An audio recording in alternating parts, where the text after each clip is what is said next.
Los saludamos, amigas y amigos de 15UCR, este medio televisivo que se paga con los impuestos que tributan los habitantes del país y otras cosas, pero quiero decir que volvemos a tener el privilegio de tener con nosotros al profesor universitario Eduardo Ulibarri, quien hoy y eventos importantes o personalidades importantes con frecuencia tengo la anuencia de él para que nos ilustre, y en este caso nos va a hablar sobre el recientemente fallecido Jimmy Carter, ese agricultor, entiendo que era más que todo en Maní, en el estado de Georgia, que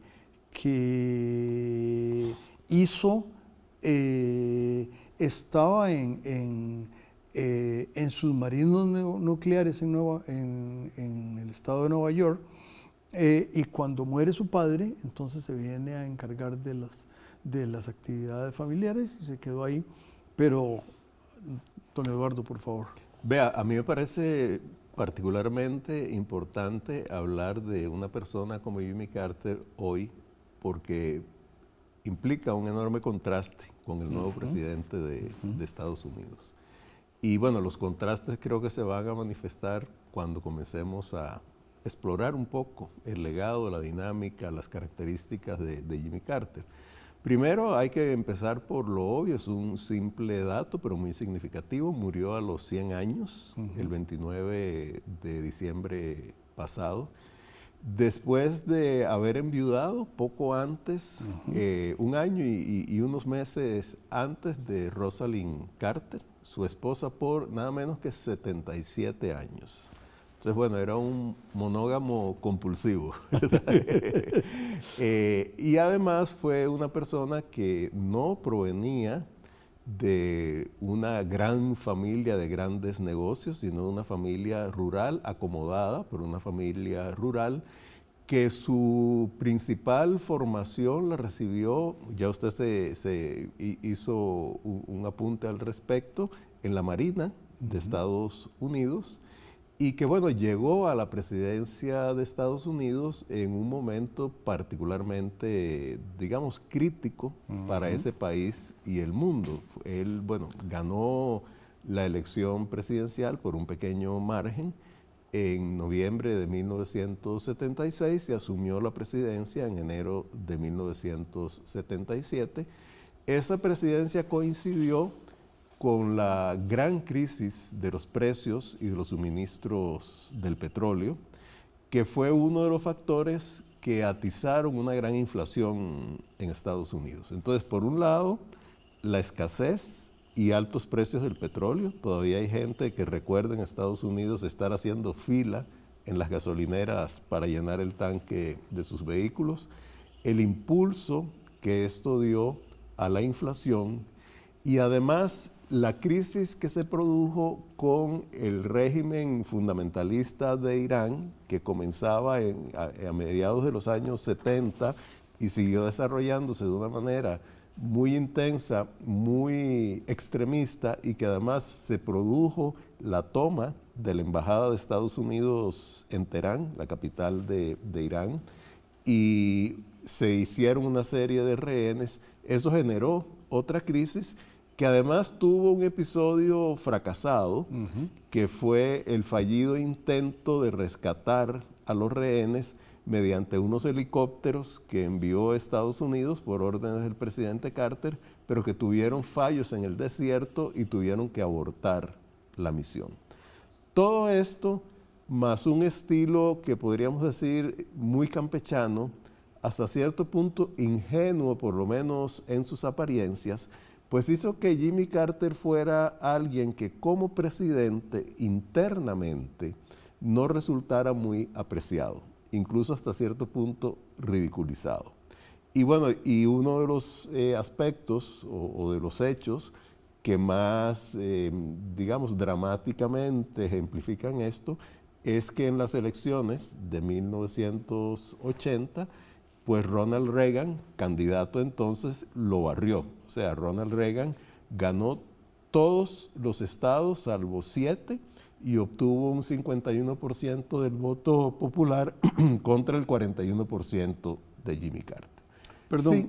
una notita de pie de página. 8 años antes, Richard Nixon había ganado 49, yo no sé si había 50 estados, pero todos Sí, menos 50. el estado de Massachusetts los ganó, que fue el preludio de Watergate, del cual usted nos hizo el favor Exactamente, de conversar, sí. pero si eso le suena a la audiencia, que hace algo de eco con eventos de 2024, pues eso es que la audiencia tiene y la teleaudiencia tiene sus propias lecturas. Sí. Por favor. Conste, nada más el triunfo de Donald Trump, aunque él ha tratado de presentarlo como un triunfo histórico, en realidad no lo es, ¿verdad? O sea, él ganó el voto popular por 1,5 puntos porcentuales. Y es cierto que ganó una mayoría muy sólida de estados, pero si uno ve en la Cámara de Representantes, los republicanos redujeron su mayoría y sí aumentaron la mayoría en el Senado. Entonces no es un triunfo tan histórico como Donald Trump ha querido presentar. Pero bueno, no estamos hablando de él, sino de Jimmy Carter. Creo que a Jimmy Carter hay que reconocerle una serie de aspectos, sobre todo, bueno, tanto en política interna como en política exterior. En política interna yo me atrevería a rescatar que él fue como un pionero en por lo menos algunos intentos de políticas públicas para contener el cambio climático.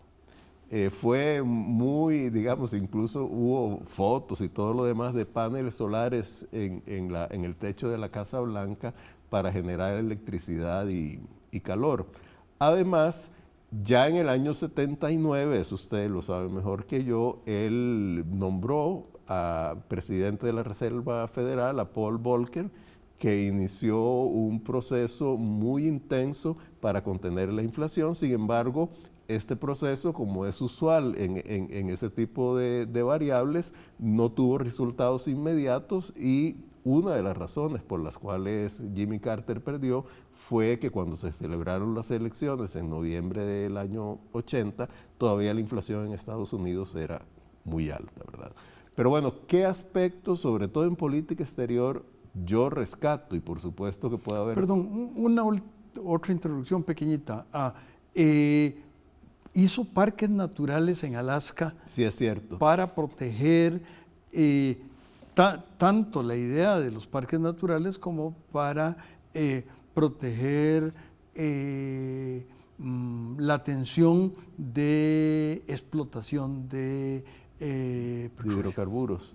Sí, bueno, y en esto indudablemente el contraste con alguien como Donald Trump es muy, muy grande, ¿verdad?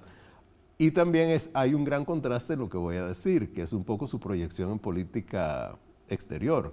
En nuestro hemisferio, pues lo que tenemos más presente es que él fue el que negoció y suscribió los tratados con el presidente de Panamá, Omar Torrijos, conocido como los tratados Torrijos-Carter, que le devolvieron el control de la soberanía de la zona del canal a Panamá y posteriormente le devolvieron la administración y manejo del canal de Panamá. Con ese tema lo vamos a continuar en el siguiente segmento cuando el canal nos lo indique.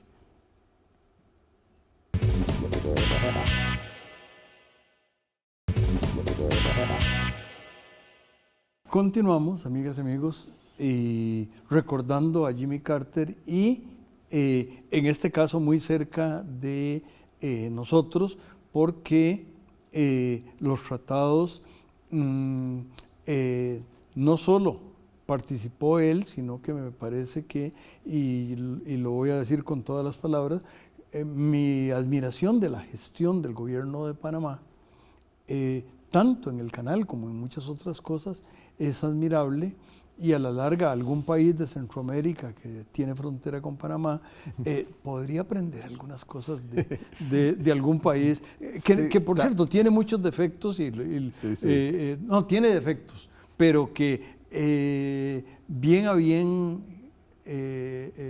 toman decisiones correctas. Exacto. Conste, yo no pondría como ejemplo a Omar Torrijos como presidente, ¿verdad? Sin embargo, yo creo que a Omar Torrijos hay que, digamos, reconocerle su visión para negociar esos tratados. Y luego, algo que realmente yo considero que es ejemplar es la forma en que los panameños han manejado ese canal, mediante la autoridad del Canal de Panamá. Ahora, por cierto, Donald Trump dice que lo manejan los chinos, lo cual es absolutamente falso. Lo manejan los panameños, lo han hecho muy bien, han realizado grandes inversiones, incluso para construir un segundo juego de esclusas que permita el paso de los cargueros de mayor tamaño, los que llaman Panamax, y eso ha sido realmente un manejo ejemplar. Pero bueno, el Canal de Panamá o los tratados del Canal de Panamá, yo creo que son algo que fundamental desde la proyección política de Estados Unidos hacia América Latina, desde el respeto a la soberanía de un país sobre su territorio y desde el punto de vista de abrir una etapa de mayor cooperación y de realmente mejora en las relaciones generales de América Latina. Esto, sin embargo, coincidió con otro tema fundamental de la proyección de Jimmy Carter, que fue su énfasis en los derechos humanos. Ese énfasis en los derechos humanos le produjo grandes discrepancias con algunas de las dictaduras militares, sobre todo en Sudamérica, que prevalecían aún en esa época, sobre todo en Chile, en Argentina y en Uruguay. Pero sin embargo, fue algo fundamental que yo no diría que condujo al deterioro y a la caída de esas dictaduras, pero que sí fue un aspecto fundamental y además fue un punto de apoyo para sectores en América Latina que estaban luchando por la democratización y por evitar las peores atrocidades contra los derechos humanos. Otro tema fundamental, y por supuesto que el resultado al cabo del tiempo no ha sido bueno, fue la influencia que tuvo Jimmy Carter en la caída de Anastasio Somoza en 1979. Creo que ahí tal vez no valoró, no ponderó adecuadamente la naturaleza de los sandinistas, pero sin embargo era indudable que esa dictadura ya no podía seguir en el poder. Y la eliminación del apoyo y del reconocimiento de Estados Unidos a la dictadura de Anastasio Somoza fue, si se quiere, el último elemento que condujo a su caída. Con todo lo que ha sucedido después y que desgraciadamente en este momento estamos en el peor de los escenarios posibles en Nicaragua, pero bueno, en todo caso eso fue un hecho histórico fundamental. Ya si uno lo ve en una escala más global, él fue el que negoció los tratados, o un tratado fundamental que se llama SALT II, que es un tratado para el control y la limitación de la producción de armas nucleares con la entonces Unión Soviética. Y esto fue algo que además introdujo una mayor estabilidad en la geopolítica internacional, y yo no dudo que fuera en la base uno de los factores que finalmente condujeron a que el proceso de cierta apertura que luego inició Gorbachev en la Unión Soviética, pues fuera estimulado, porque no había ese enorme temor a una confrontación con Estados Unidos. Sin embargo, en ese proceso yo creo que también Ronald Reagan fue un factor fundamental. Y además yo creo que a Jimmy Carter, algo que nos toca muy específicamente a los costarricenses, hay que reconocerle que cuando se estaba en el proceso para tratar de que hubiera suficientes ratificaciones a la Convención Americana de Derechos Humanos, de modo que pudiera entrar en vigencia y eventualmente se constituyera la Corte Interamericana de Derechos Humanos con sede aquí en San José, a la vuelta de la esquina de la Universidad de Costa Rica. Exactamente, muy cerca, ahí en el barrio Los Yoses. Había una gran reticencia, obviamente, de los gobiernos dictatoriales para ratificar ese tratado, pero sin embargo Estados Unidos presionó Y aquí también yo creo que hay que destacar que había bastante, digamos, cercanía entre don Rodrigo Carazo, presidente de entonces, con todos sus más y sus menos, pero presidente de entonces y un demócrata, y Jimmy Carter, y eso condujo a que hubiera un apoyo de Estados Unidos a los esfuerzos que hacía el gobierno para que hubiera suficientes ratificaciones, que se dieron, y finalmente entró en vigencia la convención, y pocos años después, pues la Corte Interamericana comenzó sus tareas aquí en San José y ha tenido una misión y ha tenido un impacto muy, muy importante en América Latina. También está, me imagino en lo internacional, lo va a mencionar don Eduardo, el tema que lo llevó a su Premio Nobel de la Paz. Exacto, bueno, es que ese ya es el segundo capítulo, ¿verdad? Bueno, de una vez lo comenzamos. Cuando Jimmy Carter ganó el Premio Nobel de la Paz, que fue en el 2002, el discurso del presidente del Comité Nobel fue muy, muy curioso. Digamos, fue un discurso muy elogioso, pero concluyó con una frase que se ha vuelto como emblemática, ¿verdad? Y dijo: es difícil decir que él haya sido el mejor presidente de los Estados Unidos, pero sí puedo asegurar, palabras más o palabras menos, lo estoy parafraseando, sí puedo asegurar que ha sido el mejor expresidente de Estados Unidos. Y realmente en su tarea como expresidente, Jimmy Carter tuvo un impacto fundamental, que fue gracias a eso que él ganó el Premio Nobel de la Paz.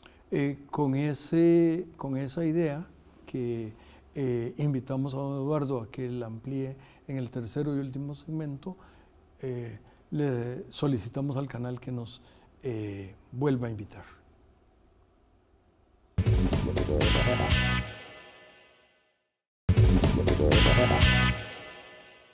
Hablaba don Eduardo de el Premio Nobel de la Paz de don Jimmy Carter, y posiblemente va a salir el tema del Centro Carter. Sin duda. Que me parece que es algo sine qua non. Sin duda, o sea, ese Centro Carter lo establecieron él y su esposa Rosalind en 1982, junto con la Universidad de Emory, que es una universidad muy reconocida en Atlanta.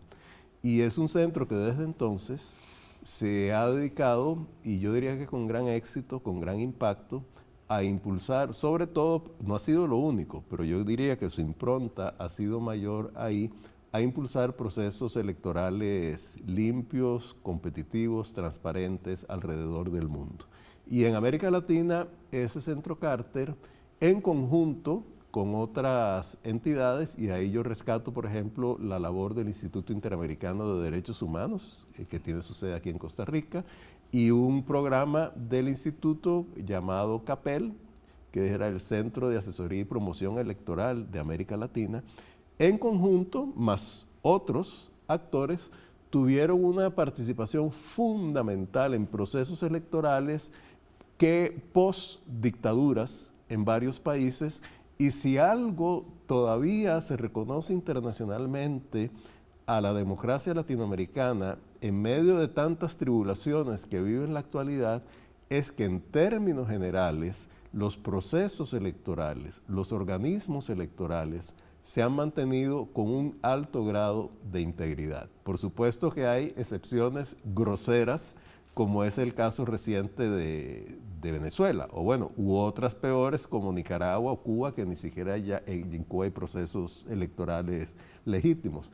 Pero haciendo esa excepción, yo diría que ese impacto del Centro Carter en la promoción de procesos electorales, y estoy hablando de América Latina porque es lo que tenemos más cerca en nuestra, digamos, en nuestro imaginario, en nuestra visión, en nuestra identidad y cercanía cultural, pero también en África, sobre todo, no tanto en Asia, pero también en África ha tenido un gran impacto. Además, Jimmy Carter, en lo personal, se involucró en una serie de organizaciones no gubernamentales de gran impacto social. Por ejemplo, él fue un voluntario de Hábitat para la Humanidad, que es una ONG de alcance global que se preocupa de proveer vivienda a sectores muy desprotegidos de la sociedad, y como voluntario, pues por un lado, demostró ese sentido de humanidad que sin duda él tenía, y además pues dio un aporte y sirvió de ejemplo, y yo creo que eso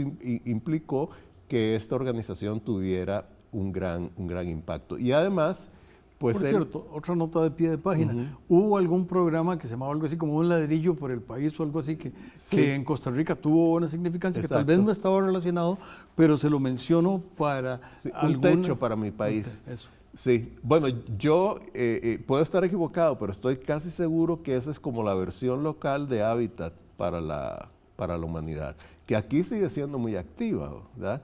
En medio de los desastres que tiene en este momento la política de vivienda en el país, ese tipo de esfuerzos yo creo que son fundamentales. Y bueno, siempre lo han sido, pero todavía mayor cuando el Estado comienza a fallar de una manera como lo está haciendo ahora. Pero también iba a decir que Jimmy Carter se mantuvo en contacto con jefes de Estado, con líderes políticos alrededor del mundo. Y hay una dimensión que es profundamente personal, y fue su religiosidad auténtica, ¿verdad? Yo, que confieso, yo no soy una persona religiosa, pero admiro a quienes no solo tienen la convicción, sino que viven esa convicción con sinceridad y sin hipocresía. Y ese fue el caso de Jimmy Carter. Él todavía se hablaba de que muy poco antes de que fuera internado en un centro de cuidados para ancianos, como 1 año y medio antes de su muerte, pues tenía un grupo de lecturas bíblicas en una iglesia de Georgia, incluso predicaba, o sea, fue un inspirador de la espiritualidad. Y recordemos que en el sur de Estados Unidos, las iglesias, por lo menos ciertas iglesias, sobre todo bautistas, fueron fundamentales para impulsar el movimiento de derechos civiles y para apoyar a la población afrodescendiente en el reclamo de sus derechos como seres humanos. Y en esto Carter fue una persona que se mantuvo, incluso fue algo que precedió su elección como gobernador de Georgia. Entonces yo creo que eso también es un elemento muy importante. Y hay algo que a mí me llamó la atención, leí hace algún tiempo, recién fallecido él, un artículo, creo que fue de un autor inglés, que planteaba un poco esta pregunta: ¿podrá un hombre esencialmente bueno como Jimmy Carter ser un gran presidente? Esa es una, en el sentido de que él lo ponía, bueno, para ser un gran presidente hasta cierto punto uno tiene que poner de lado algunos aspectos tal vez de pudor, ¿verdad? Desgraciadamente así es, porque se juega con el poder y el poder es muy terrible muchas veces. Bueno, Jimmy Carter tal vez no lo hizo y eso puede explicar que a él se le viera como un gran ingenuo, que yo creo que no lo fue, sino que esencialmente era un hombre bueno, y yo creo que por eso también hay que recordarlo. Pues con ese mensaje, vivan las mujeres y los hombres buenos. A Rosalind, que lo acompañó, también, sin duda. Fue una mujer que obviamente yo no la conocí, pero sospecho que también... Hay quienes dicen que tenía un carácter más fuerte que el de él, ¿verdad? A mí no me consta, pero eso se dice. Pero con ese mensaje a las amigas y amigos los invitamos a que se queden con los espléndidos programas de 15 UCR y, repito, vean las mujeres y los hombres buenos.